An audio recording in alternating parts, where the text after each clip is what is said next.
அத்தியாயம் 35. பிரதிஷ்டை. மகனும் மகளும் காதலில் சிக்குண்ட காரணத்தால் தஞ்சை படையெடுப்பை சிறிது தள்ளி போடும்படி தன்னை கேட்டுக்கொண்டதும் விஜயாலய சோழதேவன் சிறிது புன்சிரிப்பை காட்டினாலும் படையெடுப்பை ஒத்தி போட சிறிதளவும் இஷ்டமில்லாத இதயத்துடன் இரு செல்வங்களுக்கும் அந்த அறையில் இருந்து போக உத்தரவு கொடுத்தார். அவர்கள் சென்றதும் பஞ்சனையில் உட்கார்ந்த விஜயாலயன் மீண்டும் மோகன சிலையை கையில் எடுத்து அதன் முதுகில் தன்னால் பிரிக்கப்பட்ட நரம்பு தையலையும் உற்று நோக்கினான். பிறகு ஒரு முடிவுக்கு வந்தவனாய் மீதி இருந்த 2-3 தையல்களையும் ஊசி கொண்டு பிரித்து முதுகின் தந்தப்பட்டைகளை தனது குருவால் நுனியால் லேசாக விளக்கினான். மோகன சிலையின் முதுகில் தோல் போன்ற மெல்லிய யானையின் தந்த பட்டைகளை குறுக்கே அடைத்து நின்றது மேலும் ஒரு பட்டை. அதையும் லேசாக குருவால் கொண்டு நீக்கி மெல்ல பட்டை நொறுங்காமலும் விரியாமலும் அதை மேலே எடுத்தான். அந்த பட்டையின் கீழே 4 சிறு மாணிக்கங்கள் சக்கச்சவேல் என்று கதிர்களை வீசியதால் மன்னன் கண்கள் ஒரு வினாடி பார்வை இழந்தன.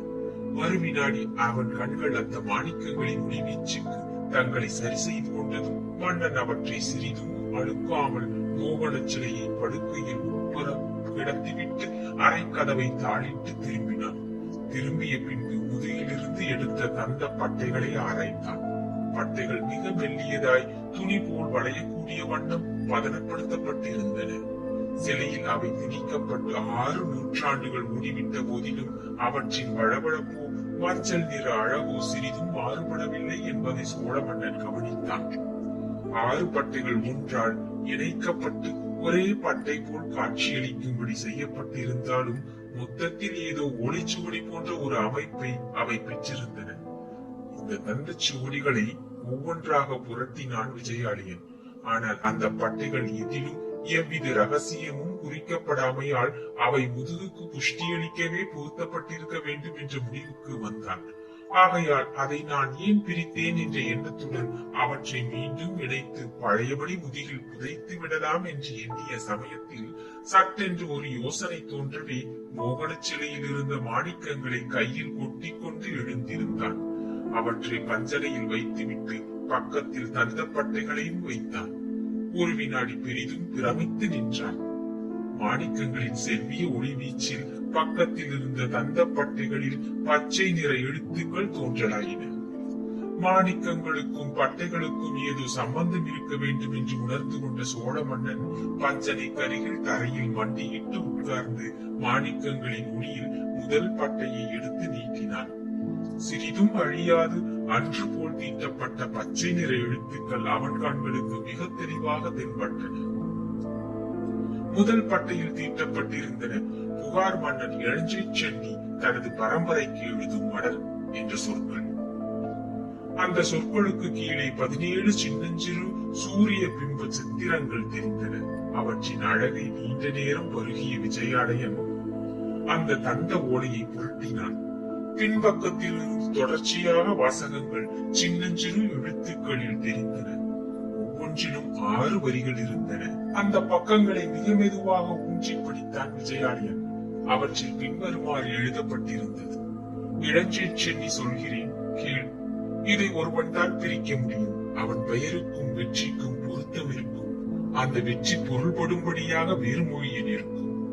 அவன் இதை கேட்ட நாளில் இருந்து 1 மாத காலத்தில் பேரரசனாவான். அவனிடம் வித்து சோழ பேரரசை நிறுவும் பெருக்கும்.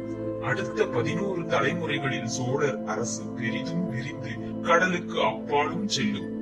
அப்படி வித்திடும் எனது பரம்பரை செல்வன் வேறு ஆசாபாசங்களுக்கு இடமளிக்க மாட்டான். கர்ம வீரனாக செயல்புரிவான்.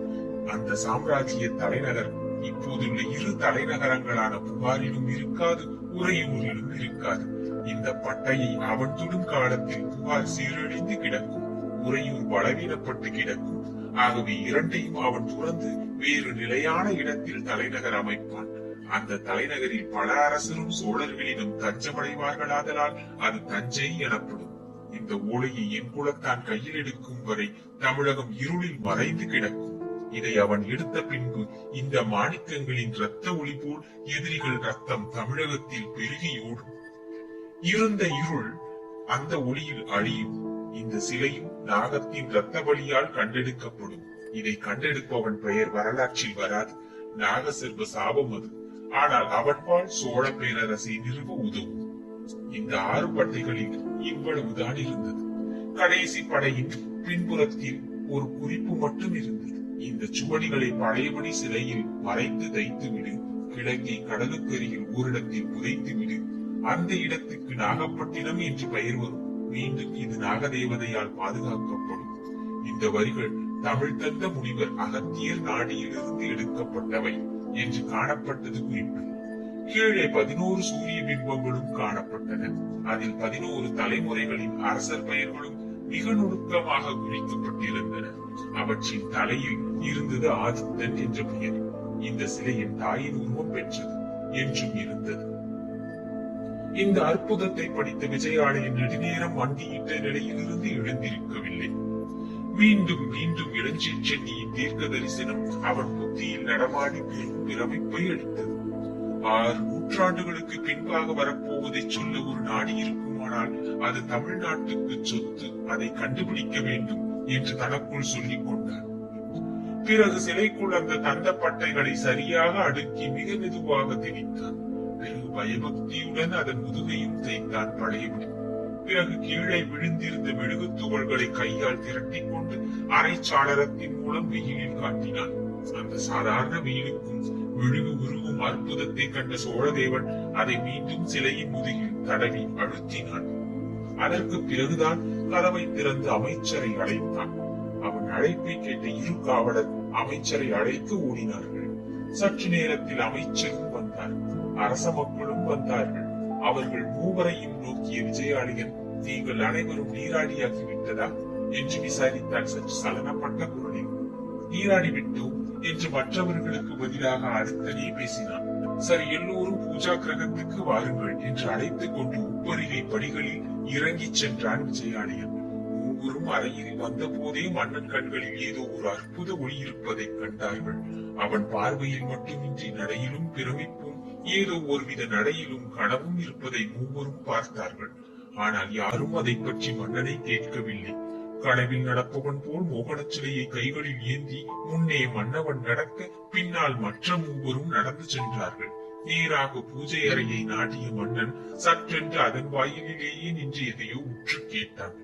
அமைச்சர் காதில் கூட அந்த ஒளி கேட்டதால் அவரும் பிரமித்து நின்றார். வெளியே பல சங்குகள் முழங்கும் ஒளி கேட்டது. அந்த ஒளி வர வர வலுத்து அரண்மனையை அடைந்தது. பெரிதாக யாரோ வேதம் சொல்லும் கீதம் அரண்மனை வாயிலை ஆக்கிரமித்தது. அரசன் அமைச்சரை நோக்கினான். அமைச்சர் அதன் குறிப்பறிந்து வேகமாக வெளியே நடந்தார். அரண்மனை திருவாயிலில் நினைக்கவும் முடியாத விசித்திரத்தை கண்டார். அங்கு சங்கரநாராயணன் நின்று கொண்டிருந்தார் 10 வேதியர்களுடன். அமைச்சரை கண்டதும், அச்சுதரே, எங்களை பூஜை அறைக்கு அழைத்துச் செல்லுங்கள் என்று கட்டளையிட்டார். அச்சுதரும் அவர் திருவடிகளில் வணங்கினார். பிறகு ஏதும் பேசாமல் வழிகாட்டி முன் சென்றார். சங்கரநாராயணன் வேதத்தை பலமாக சொல்லிக் கொண்டு பின்தொடர்ந்தார். பூஜை அறைக்கு முன்பு வந்ததும், சோழ சாம்ராஜ்யபதியே, நீ நீடூழி வாழ்க என்று வாழ்த்திவிட்டு கைகளை நீட்டி அந்த சிலையை இப்படி கொடு என்று கேட்டார். சேர மன்னர் குருநாதரே, இங்கு எப்பொழுது வந்தீர்கள், எதற்காக என்று கேட்டான் சோழன். அந்த மாதாவை பிரதிஷ்டை செய்ய உன் சாம்ராஜ்யத்துக்கு அஸ்திவாரங்கள் நட என்றார் சங்கரநாராயணன். சோழதேவன் மிதமிஞ்சிய பிரமிப்பால் பேசவில்லை. சிலையை அவர் கையில் கொடுத்தான். அதை பெற்றுக் கொண்ட சங்கரநாராயணன் தலையை திருப்பி தன் பின்னால் வந்திருந்த வேதியருக்கு ஏதோ செய்கை செய்ய, வேதியர்கள் பெரும் கோஷத்துடன் மந்திரங்களை ஊதிக்கொண்டு கைகளில் இருந்த கமண்டலங்களில் இருந்த காவிரி நீரை பூஜை அறையில் தெளித்தார்கள். பிறகு சங்கரநாராயணன் சிலையுடன் பூஜை அறையில் நுழைந்து சிலையை அங்கிருந்து சுடலையாடும் சிவமூர்த்தியின் திருவடிகளில் வைத்தார். பிறகு பிரதிஷ்டை மந்திரங்களை ஓத முற்பட்டார். அப்பொழுது ஒரு சந்தேகம் கேட்டான் விஜயாலயன். குருநாதரே, கங்கா ஜலம் கொண்டல்லவா பிரதிஷ்டைக்கு சுத்தி செய்வது வழக்கம் என்று. வேத மந்திரங்களை ஓத முற்பட்ட சங்கரநாராயணன், சக்கரவர்த்தி, கங்கையிலும் புனிதமானது காவிரி. அவள் மகா பதிவிரது. எந்த அகத்திய நாடியிலிருந்து முன்குலத்தின் பிற்காலம் எழுதப்பட்டதோ அந்த அகத்தியரின் தேவிதான் காவிரி. அவள் அளிக்கும் உயிர் நீரை விட சுத்தமானது உலகத்தில் கிடையாது என்று கூறிவிட்டு மற்ற வேதியருடன் மந்திரங்களை ஓதினார். சிலை பிரதிஷ்டை முடிந்ததும் மன்னனுக்கும் மற்றோருக்கும் தனது கமண்டல தீர்த்தத்தையும் பூஜா புஷ்பங்களையும் பிரசாதமாக வழங்கினார். பிறகு மன்னனை நோக்கி, மன்னவா, இந்நாகப்பட்டினம் செல்ல காலம் வரும்போது நானே வந்து எடுத்து போகிறேன், அதுவரை இதை யாரும் தொட வேண்டாம் என்று உத்தரவிட்டார். மேலும் சொன்னார், மன்னவா, விஜயாலயா, உன் திக்விஜய காலம் வந்துவிட்டது, நாளைக்கு தஞ்சை மீது படையெடுத்துச் செல், தாமதிக்காதே என்று. மன்னனும் மந்திரிகளும் மக்களும் பிரமித்து வாயடைத்து நின்றனர். அடுத்து புன்முறுவல் செய்தார் சங்கரநாராயணன். அஞ்சாதே, உன் படைத்தலைவன் நாளைக்கு வந்து சேருவான் என்றார். மன்னன் பிரமை அளவு மீறிவிட்டதால் அவன் ஏதும் பேசவில்லை. ஆஞ்சை குருநாதரே என்று தலை வணங்கினான். அடுத்த நாளை உறையூர் போர்க்கோளம் பூண்டது. சங்கரநாராயணன் சொன்னபடி இதயகுமாரனும் வந்து சேர்ந்தான். வந்த நிலைதான் சரியில்லை. அத்தியாயம் 35 நிறைவுற்றது. நன்றி, வணக்கம்.